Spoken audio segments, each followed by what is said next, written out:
wabarakatuh. Selamat pagi anak-anak. Gimana kabarnya hari ini? Alhamdulillah baik. Apakah sudah masuk Google Meeting semua? Oke. Sebelum kita mengawali pembelajaran pada pagi hari ini, marilah kita berdoa semoga apa yang kita pelajari pada pagi hari ini membawa kemanfaatan bagi kita semua. Berdoa mulai. Selesai. Sebelumnya Ibu absen dulu ya, dan Ibu mohon semuanya bisa mengaktifkan kameranya. Oke. Nailia, Nuni, Iza. 5 minutes later. Alhamdulillah, berarti sudah hadir semuanya ya. Oke, gimana nih pembelajaran daring? Pasti mengasihkan kan? Apalagi belajarnya bisa di mana aja, ditemani keluarga. Yang paling penting ketika pembelajaran berlangsung jangan sampai HP atau laptopnya ditinggal ya. Itu namanya dolim. Oke, ada yang masih ingat minggu kemarin kita belajar apa? Betul, minggu kemarin kita belajar tentang pertumbuhan dan perkembangan. Ada yang tahu pertumbuhan dan perkembangan itu apa? Oke, berarti sudah paham semua ya materi minggu kemarin itu apa? Oke, ada yang tahu hari ini kita belajar apa? Kok pada diam semua? Semalam belajar nggak? Ya silakan bisa dibuka modulnya, dilihat dulu bab setelah pertumbuhan dan perkembangan itu apa.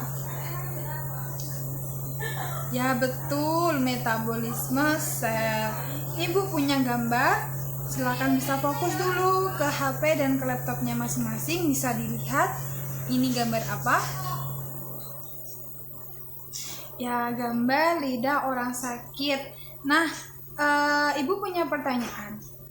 Kira-kira ketika kalian sakit, kalau kalian makan, apa yang kalian rasakan? Betul, pahit. Kenapa kok bisa pahit?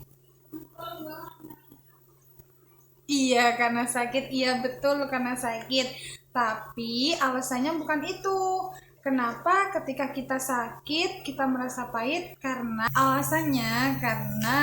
enzim amilase yang bekerja dalam mulut kita itu tidak bekerja secara maksimal ketika kita lagi sakit.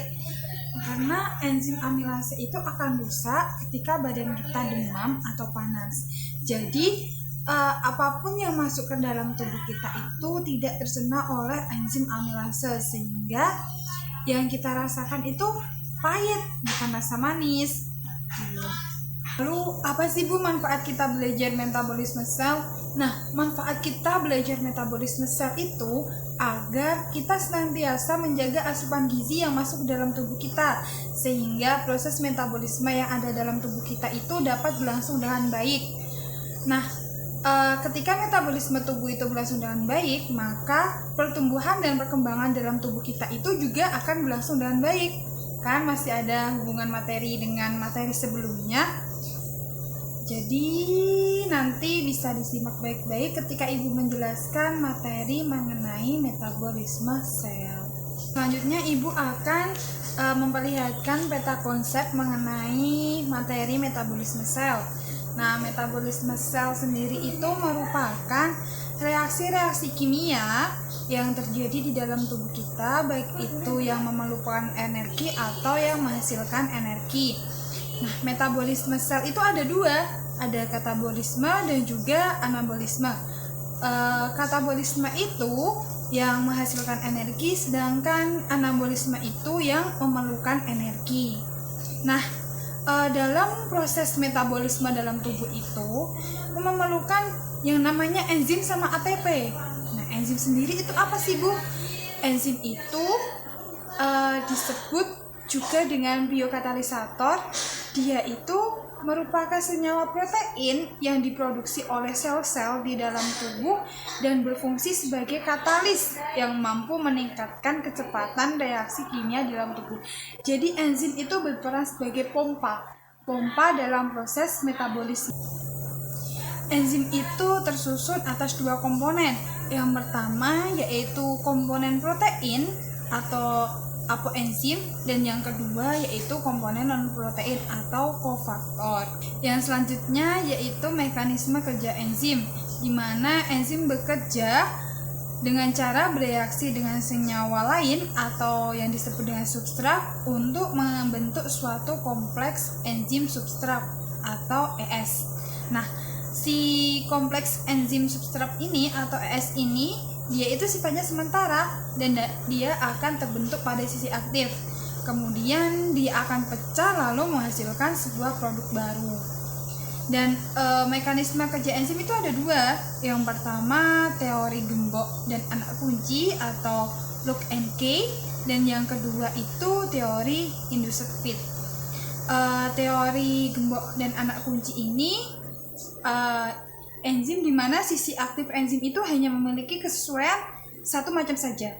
Jadi ketika si substratnya itu bentuknya tidak sama dengan sisi aktif enzim, maka dia tidak bisa saling mengikat. Dia harus sama. Beda lagi dengan teori yang kedua yaitu induced feed, di mana enzim itu bisa mengubah bentuk sisi aktif agar bisa berikatan dengan substratnya. Jadi ketika bentuk substratnya sama sisi aktif enzimnya itu beda, sisi aktif enzim itu akan menyesuaikan si bentuk substratnya itu sehingga mereka bisa saling berikatan. Kemudian apa sih Bu faktor-faktor yang mempengaruhi kerja enzim itu? Nah, ada 5 faktor yang mempengaruhi kerja enzim. Yang pertama suhu, yang kedua pH, yang ketiga jumlah enzim, yang keempat konsentrasi substrat, dan yang kelima inhibitor. Gimana sih suhu mempengaruhi?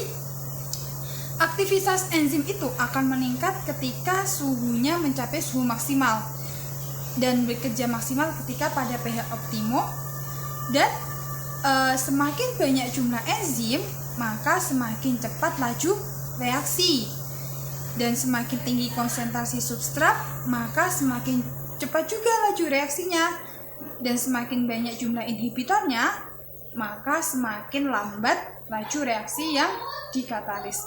Jadi ketika suhu optimum, pH optimal, jumlah enzim banyak, konsentrasi substrat banyak, itu kerja enzim itu akan cepat. Tapi beda lagi ketika inhibitor banyak, kerja enzim itu akan melambat. Oke, karena waktu kita sudah habis, maka Ibu akan mengakhiri pembelajaran kita pagi hari ini.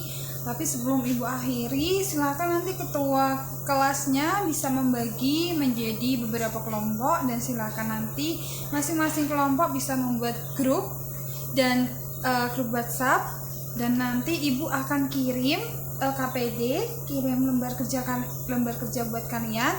Silakan nanti dikerjakan dan didiskusikan bersama kelompok masing-masing, dan harapannya minggu depan semua kelompok sudah siap untuk mempresentasikannya ya, supaya kelas kita menjadi aktif, tidak pasif.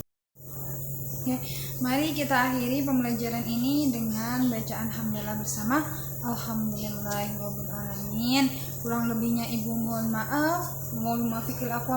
Wassalamualaikum warahmatullahi wabarakatuh.